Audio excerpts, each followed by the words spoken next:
자, 한번 따라 하실까요? 끌어안으라. 끌어안으라. 그게 살리는 길이다. 그게 살리는 길이다. 네, 액체 29 시리즈입니다. 오늘 사도행전 20장 1절부터 12절까지 말씀을 가지고 끌어안으라. 그게 살리는 길이다. 라는 제목으로 함께 은혜를 나누고자 합니다.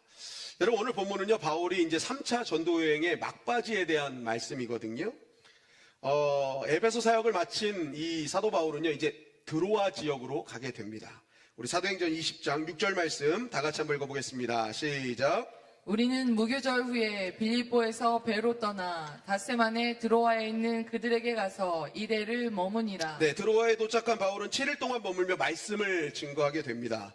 그렇게 말씀을 증거할 때 생각지도 않은 사건이 벌어지게 됐던 거예요. 우리 9절 말씀 시작. 유도고라 하는 청년이 창에 걸터 앉아 있다가 깊이 졸더니 바울이 강론하기를 더 오래 하매 졸음을 이기지 못하여 3층에서 떨어지거늘 일으켜보니 죽었는지라. 신앙생활을 어느 정도 하신 분들이 한 번쯤은 들어보신 말씀입니다. 청년 유두고가 말씀 듣다가 떨어져 죽게 된 사건. 이 말씀을 가지고 보통 설교를 들은 분들은 다 이렇게 들었을 거예요. 말씀 듣다 졸면 죽는다. 이렇게 예배를 함부로 여기지 말아라. 또 2층, 3층에는 아무런 역사가 일어나지 않는다. 이런 협박 아닌 협박을 많이 들으셨을 거예요.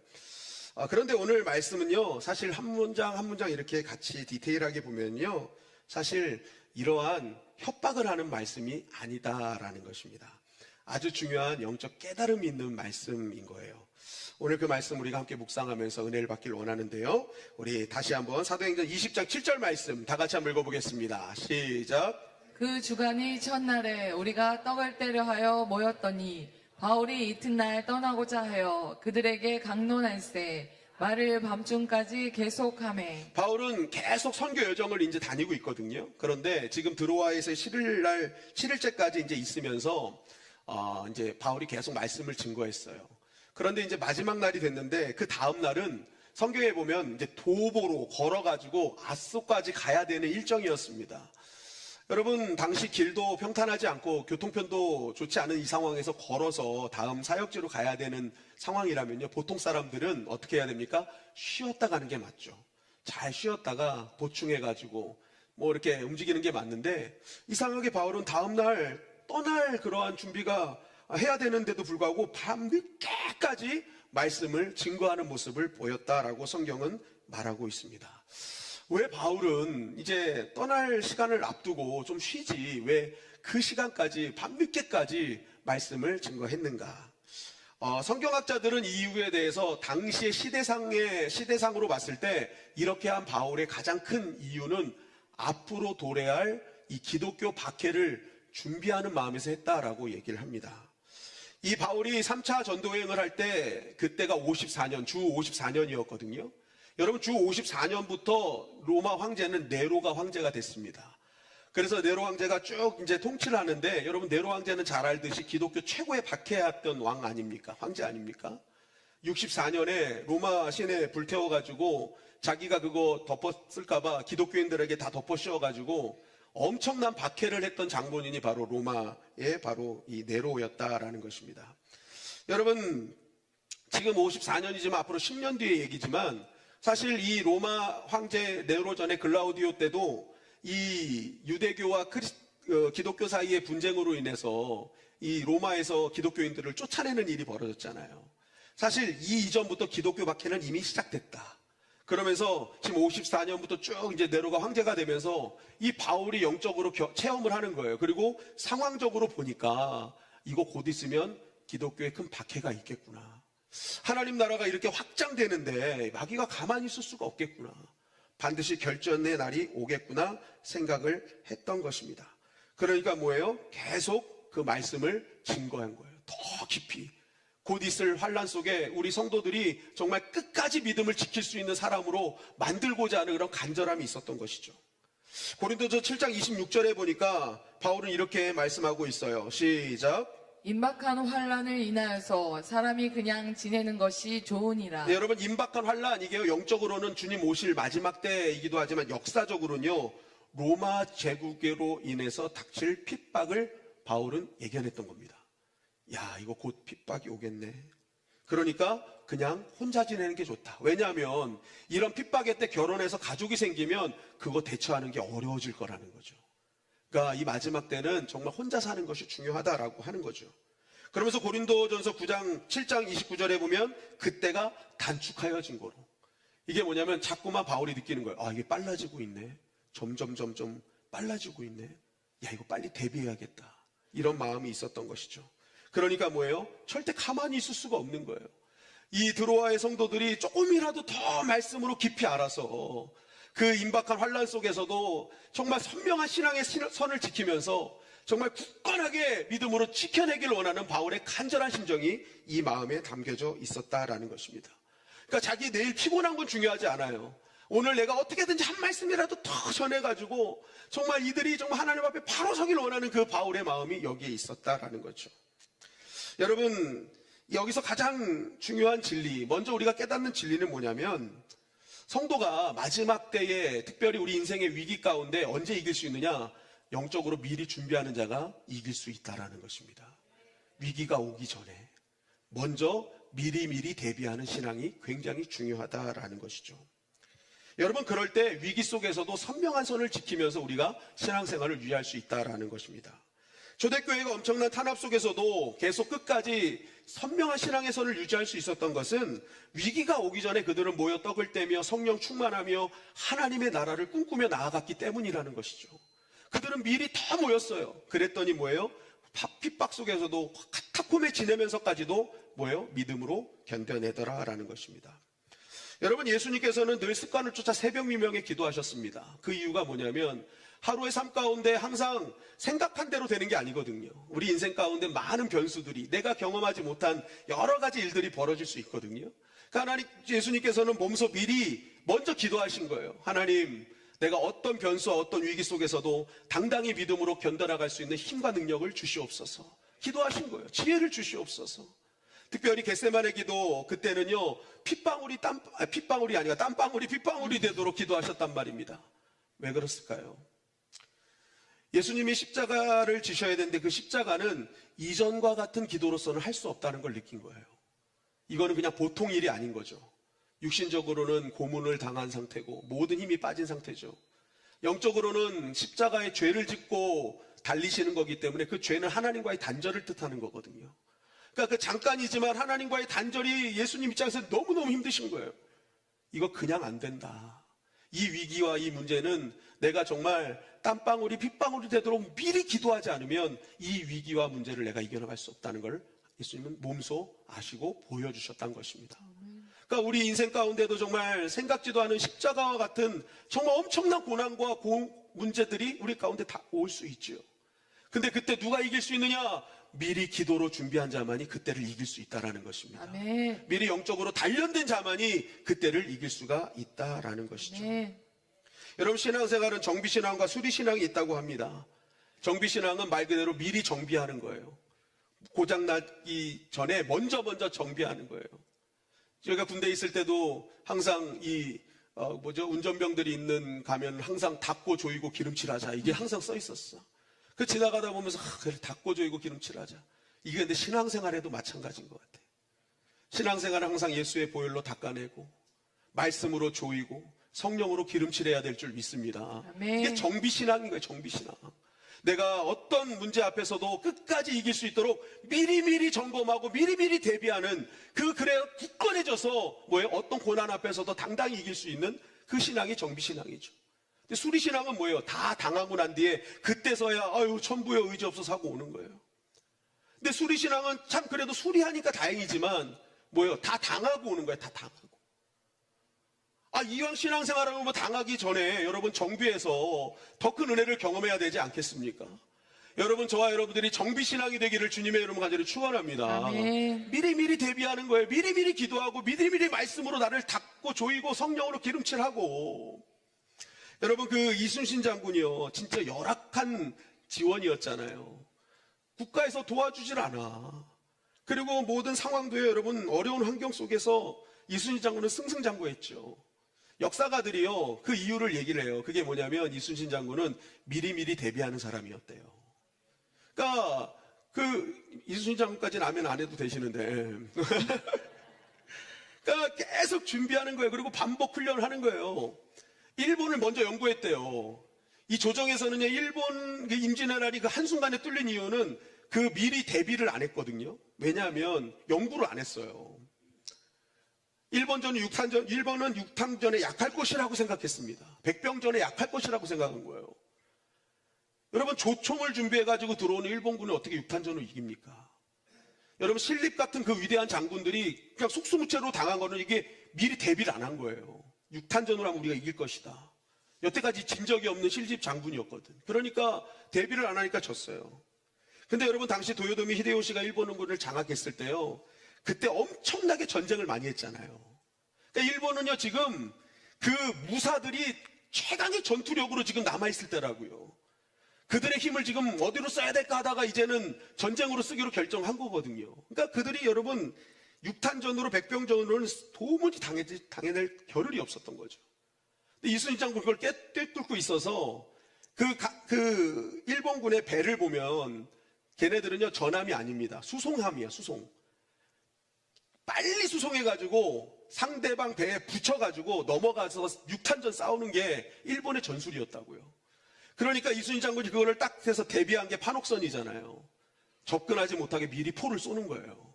미리 포로 다 무너뜨리는 거예요. 그러니까 수송선이니까 약하죠. 그러니까 미리 다 쏴서 없애는 게 바로 이순신 장군의 전략이었고 대비였다라는 것입니다. 그러니까 미리 준비하니까, 미리 대비하니까 위기 때 빛을 발하더라. 승승장구하더라라는 거죠. 여러분, 신앙생활도 마찬가지입니다. 누가 위기 때 이기느냐? 평상시에 신앙생활 잘하는 사람이 위기 때 이기게 되어 있다라는 것이죠. 아멘. 여러분, 평상시에 기도 안 하는 사람은요, 위기 때도 기도를 안 하더라고요. 제가 이렇게 목회를 하면서 많이 봐요. 이게 평상시에 기도를 많이 하는 분들이요, 위기 때 기도합니다. 근데 평상시에 기도를 안 하는 분들은 위기 때 기도할 것 같지만 그렇지 않더라라는 거예요. 아무리 직분이 있어도요, 평상시에 기도 안 하면요, 위기 때 어떻게 하느냐? 구천을 떠놀도 계속 동네만 방글방글 돌고 끝나는 거예요. 교회 와서 기도해야 될 때인데, 누가 봐도 기도해야 될 때인데, 이거 어떡하지 하면서 동네만 벙글벙글 돌다가 끝나는 거예요. 어떤 분은 그래요. 이럴 때는 뭐 힐링을 해야 돼. 좋은 데를 가야 돼.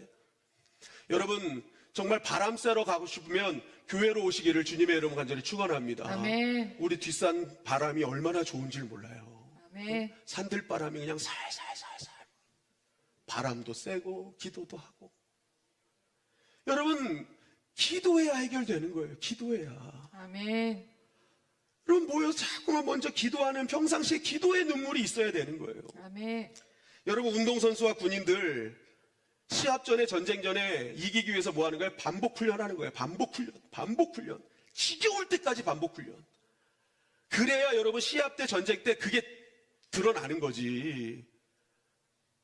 그렇지 않으면 여러분, 시합과 전쟁 때 피 흘리게 되어 있는 거죠.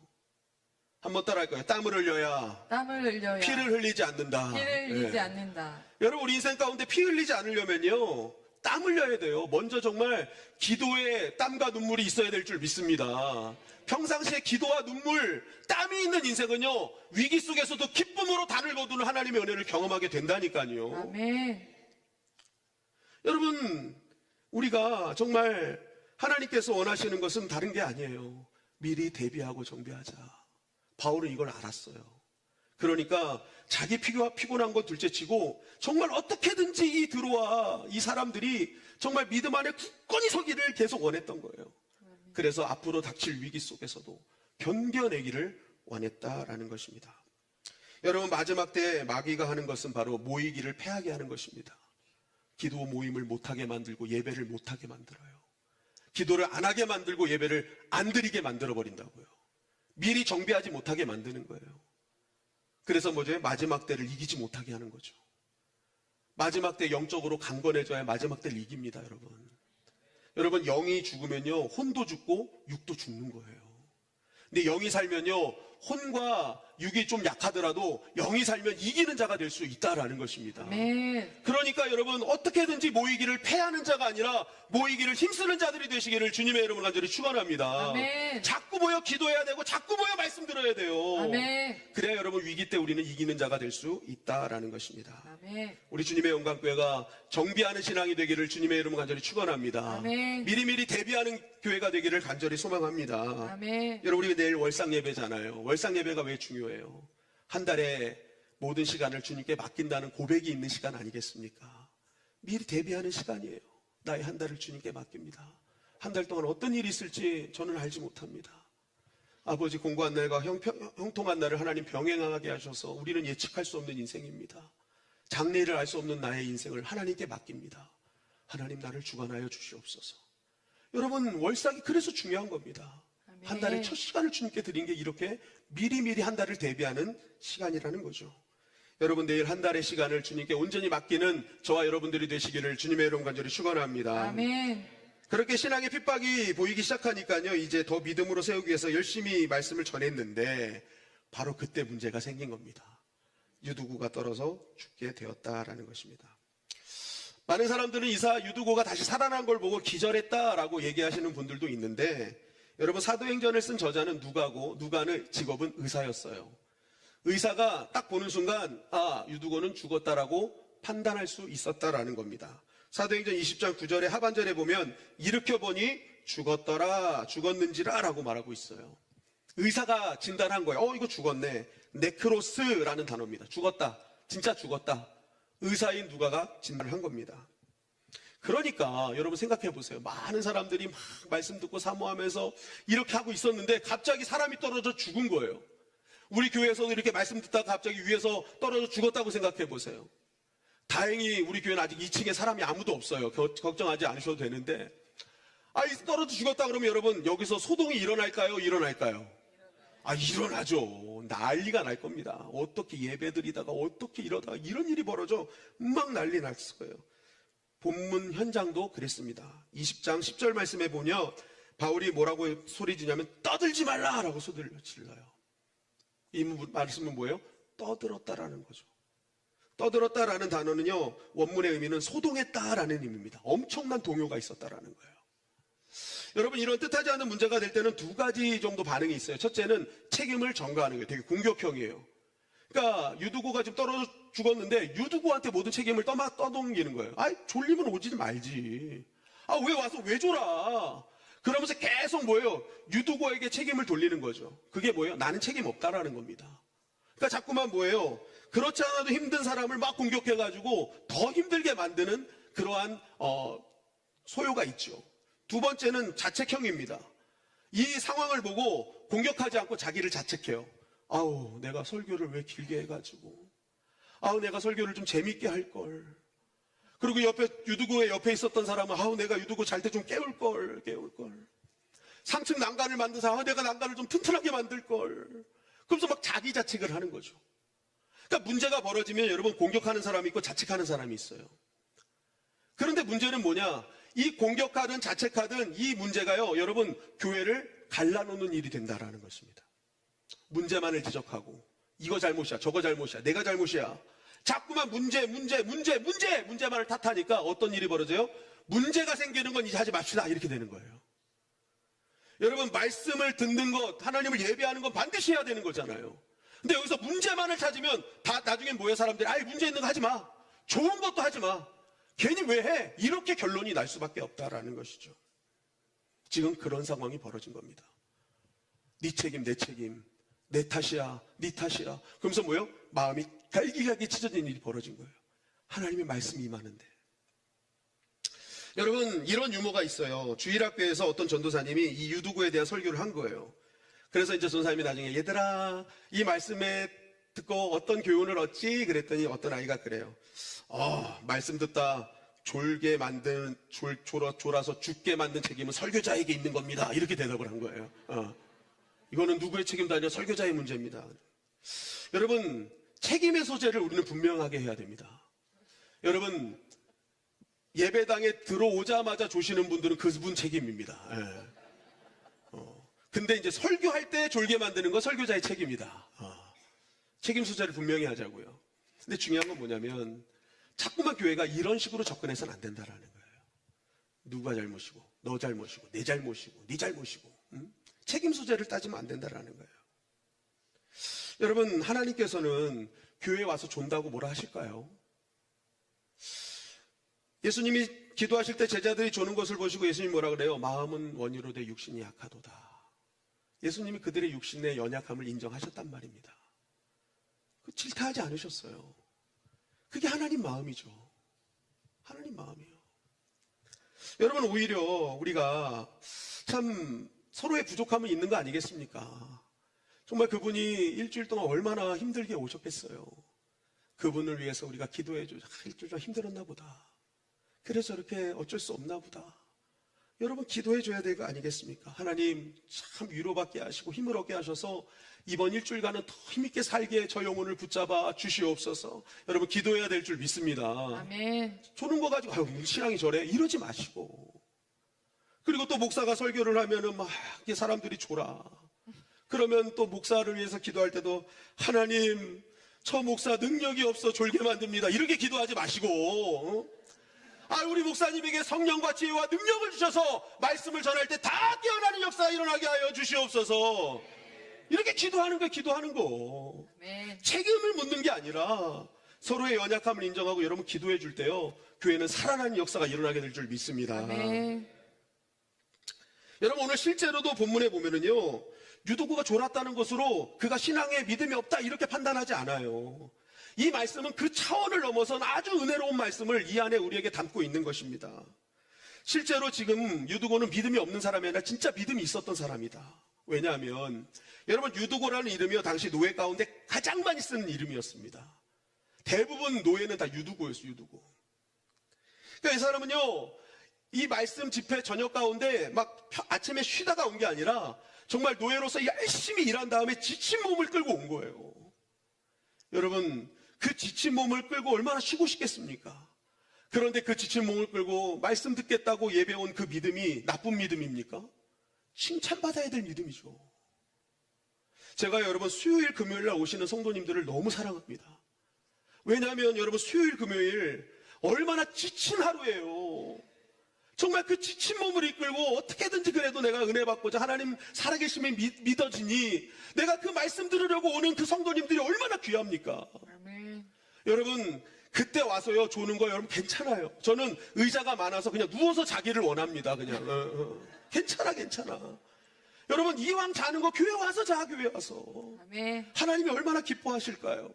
아멘. 그래도 내가 너를 하나님을 사랑한다는 마음으로 온 그 발걸음을 얼마나 기뻐하실까요? 아멘. 여러분, 그래서 저는 수요일 금요일 오신 분들을 너무너무 사랑합니다. 아멘. 정말 너무너무 귀해요. 귀해. 그래서 그때는요, 어떻게든지 정말 한 말씀이라도 더 건져가시게끔 하려고 정말 노력을 많이 해요. 이렇게 지쳐서 오셨는데 정말 그분들이 그냥 돌아가시면 안 된다. 정말 말씀 제대로 전하자. 여러분, 그런 마음을 갖고 있죠. 여러분, 유두고는 그러한 믿음이었다고요. 하루에 지친 몸, 노예잖아요. 얼마나 지쳤겠습니까? 그런데도 믿음으로 온 사람이었다. 특별히 그때는요, 정말 많은 사람들이 모였죠. 왜냐하면 바울이 드로아라는 곳은요, 바울이 복음을 전하지 못했고 거기서 환상을 보고 마게도나 사람들이 우리를 도와달라 하는 환상을 보고 유럽으로 넘어간 장소예요. 이게 터키 지역이었죠. 그러니까 이때는요, 바울의 제자들이 제자를 만든 거예요. 근데 여러분 생각해 보세요. 그러한 제자들이, 이 드로아 신앙인들이 이 초대교회 최고의 정말 말씀 선포자였던 사도 바울이 온다고 하니 얼마나 많은 사람들이 모였겠냐고요. 이야, 그 사도 바울이 온다고? 이야, 대단하고 다 모였을 거 아닙니까? 그런데 문제는 그렇게 많이 모인 사람들 중에 촛불을 많이 켰다라는 거예요. 사도행전 20장 8절에 보니까 우리가 모인 윗다락에 등불을 많이 켰는데 라고 되어 있죠.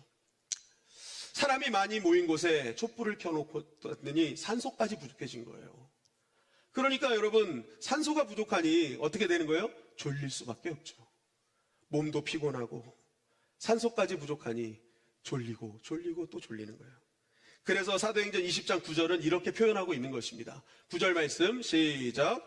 유두고라 하는 청년이 창에 걸터 앉아 있다가 깊이 졸더니 바울이 강론하기를 더 오래 하매 졸음을 이기지 못하여 네, 깊이 졸더니라는 헬라어 카타페노메노스라는 것은요, 점차 빠져들다라는 뜻입니다.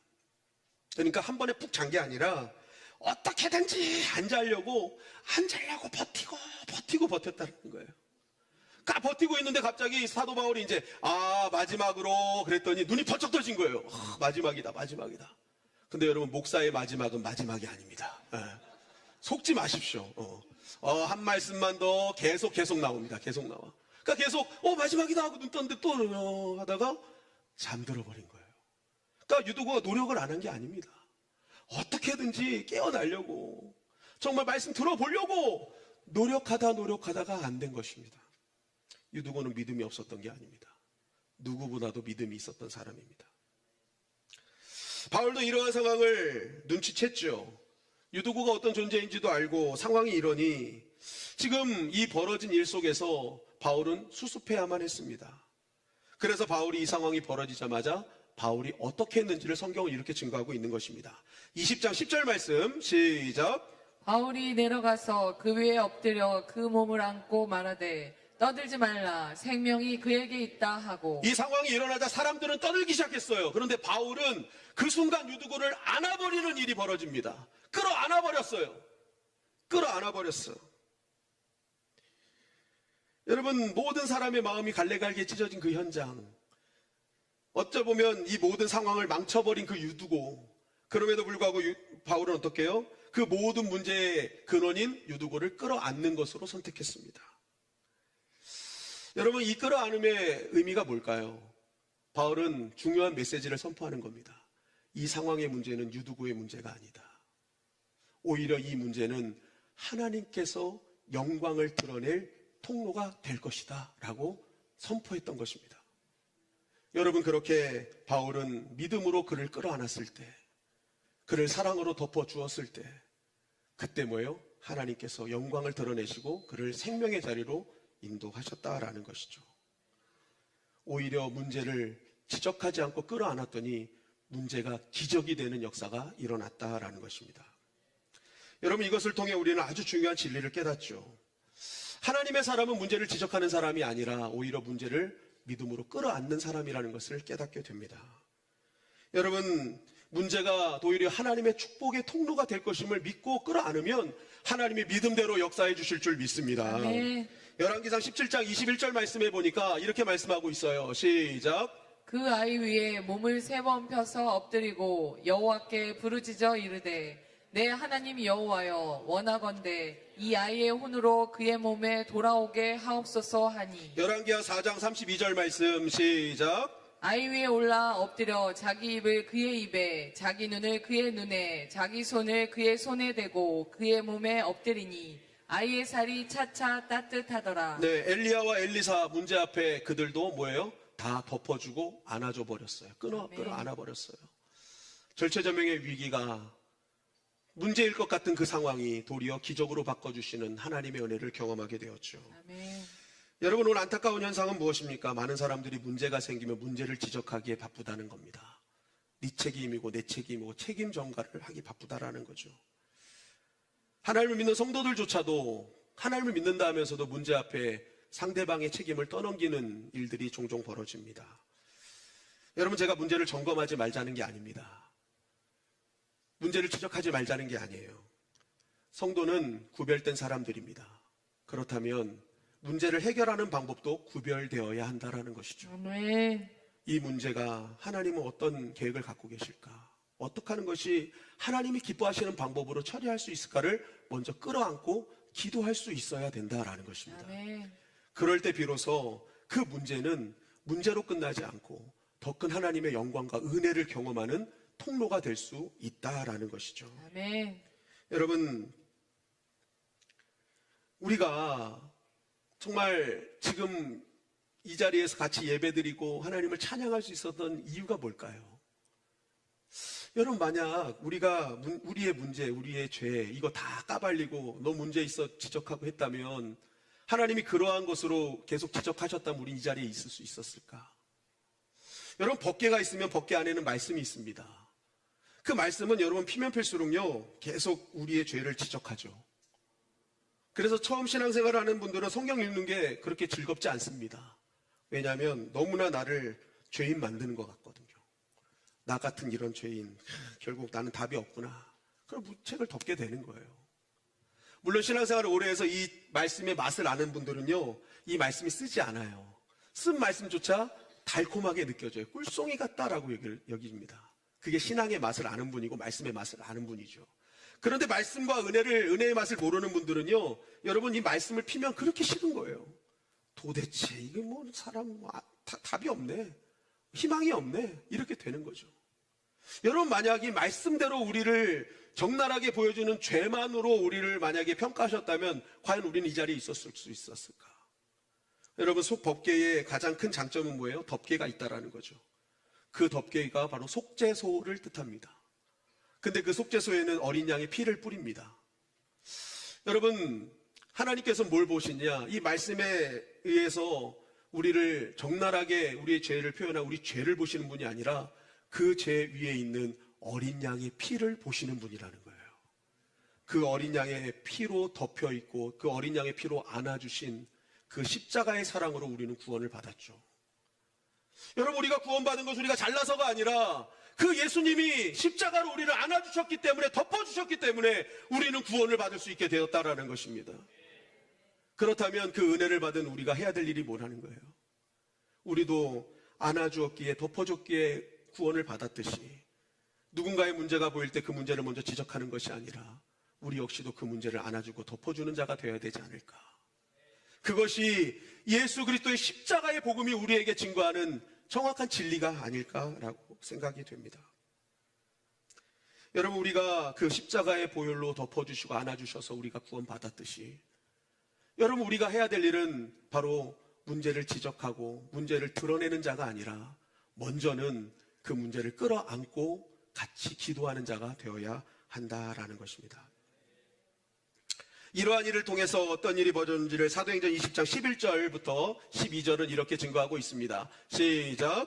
올라가 떡을 떼어 먹고 오랫동안 곧 날이 새기까지 이야기하고 떠나니라.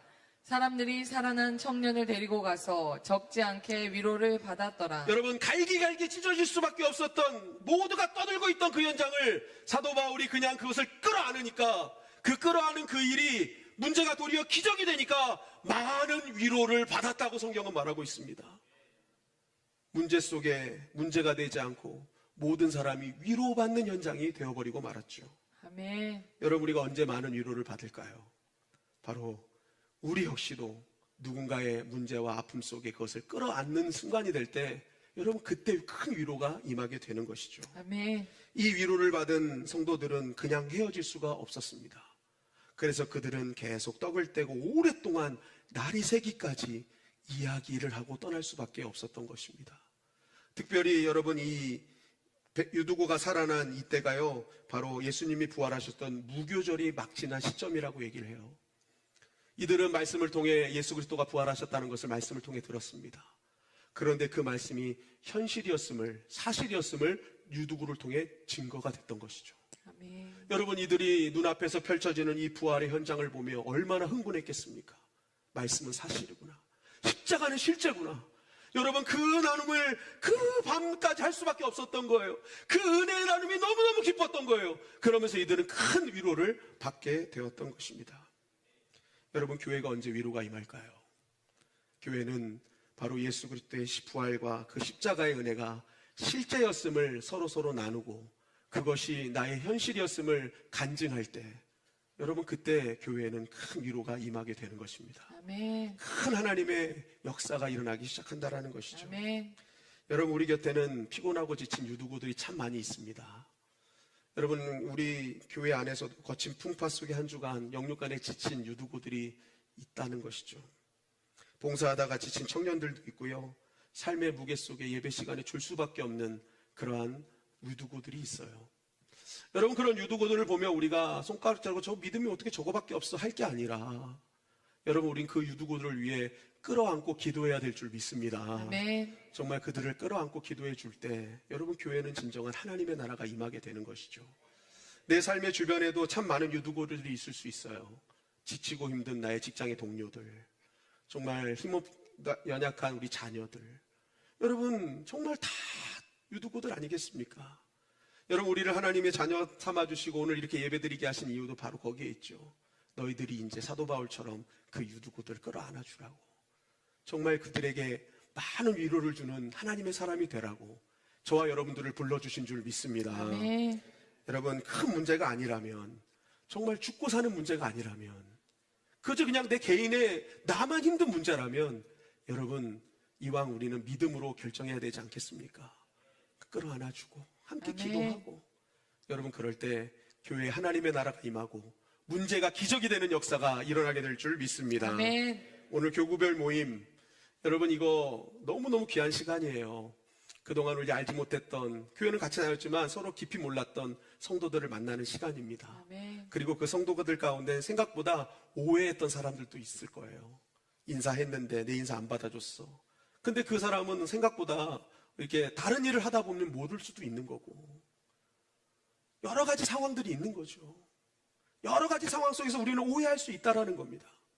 여러분, 그럴 때 우리가 서로 교구 모임 가서 서로 끌어안아주고 그 연약함을 만져주고 함께 할 때, 여러분 그 오해도 풀리고 얼마나 많은 큰 사랑의 은혜가 있게 될 거예요. 여러분, 교구별 모임을 통해 끌어안는 시간이 되시기를 주님의 이름으로 간절히 축원합니다. 아멘. 서로를 안아주고 덮어줄 때 여러분 그 교구에 하나님의 나라가 임하고 큰 위로가 임하게 될 줄 믿습니다. 아멘. 이번 한 주간도 삶의 자리에서 미리 정비하는 신앙을 통해 위기 때 여러분 승리하시고, 또한 문제를 끌어안음으로 문제가 기적이 되는 은혜를 경험하는 저와 여러분들이 되기를 주님의 이름으로 간절히 축원합니다. 네. 우리 같이 통성으로 기도하길 원합니다. 하나님, 내 안에 정죄의 눈을 거두어 주시고 덮는 사랑의 품을 허락하여 주시옵소서. 아버지 하나님, 일방적인 판단이 아닌 살아 움직이는 부활을 실제적으로 증거하는 자가 되게 하여 주시어서, 아버지 하나님, 문제가 기적이 되는 은혜도 허락하여 주시옵소서. 우리 주여 한번 외치고 통성으로 기도하시겠습니다. 주여, 아버지 감사합니다. 말씀 주심을 감사합니다. 아버지 하나님, 마지막 때 더욱더 깨어 기도로 미리 준비하는 자가 되게 하시옵소서. 아버지, 모이기를 힘쓰는 자들이 되게 하여 주시어서, 아버지, 문제 앞에 이기는 자가 되게 하여 주시고 넉넉하게 돌파하는 자가 되게 하여 주시옵소서. 아버지, 또한 문제가 있는 것이 보인다면 아버지, 문제를 지적하기를 먼저 하지 말게 하여 주시고, 아버지, 믿음의 사람으로서 성령의 사람으로서 그것을 끌어안고 기도해 주는 자가 되게 하여 주시옵소서. 아버지, 그래야 문제가 되지 아니하고 아버지, 기적이 되는 은혜를 아버지 허락하여 주시옵소서. 하나님의 말씀은 살아서 역사하시는 줄 믿습니다. 말씀대로 되는 줄 믿습니다. 이 말씀은 우리 가운데, 현실 가운데 일어나게 될 줄 믿습니다. 아버지, 비난은 입술을 멈추게 하시고 내가 먼저 그 아픔을 끌어안는 자가 되게 하여 주시옵소서. 예수님의 이름으로 안아버리게 하여 주시옵소서. 허물을 보며 사랑으로 덮어버리게 하여 주시옵소서. 죽었던 영혼들이 살아나고 무너졌던 가정이 회복되며 교회가 세상에 줄 수 없는 위로로 가득 차게 하여 주시옵소서. 아버지를 찬양합니다. 하나님 역사하심을 믿습니다. 주님 인도하여 주시옵소서. 하나님 역사하여 주시옵소서. 아버지 도와주시옵소서. 주님 인도하여 주시옵소서. 아버지 하나님, 오늘 말씀 우리 삶 가운데 현실이 되게 하여 주시옵소서. 아멘. 미리 정비하게 하시사 어려움이 있을 때 아버지 하나님, 믿음으로 승리하며 담대하게 뚫고 나가는 능력의 성도들이 될 수 있도록 주님 도와 주시옵소서. 아멘. 문제를 볼 때 비난하는 입술을 멈추게 하시고 바울처럼 먼저 내려가 그 아픔을 끌어안는 자가 되게 하여 주시옵소서. 아멘. 문제를 만나면 예수님의 이름으로 안아버리게 하시고 허물을 보면 주님의 사랑으로 덮어버리게 하여 주시어서, 아멘. 죽은 영혼이 살아나게 하시고 무너졌던 가정과 교회가 회복되게 하시고 한없는 위로로 또한 문제가 기적이 되는 역사를 경험하게 하여 주시옵소서. 아멘. 이번 한 주간 고단한 삶의 자로 나가는 성도들을 하나님 마음껏 은혜 내려주셔서 아버지 하나님, 그 오늘도 덮어주시고 안아주신 그 힘으로 아버지 하나님, 담대하게 세상을 승리하는 우리 귀한 성도들 되게 하여 주시옵소서. 아멘. 불꽃 같은 눈동자로 지키시고 보호하여 주실 줄 믿사오며 예수님의 이름으로 기도하옵나이다.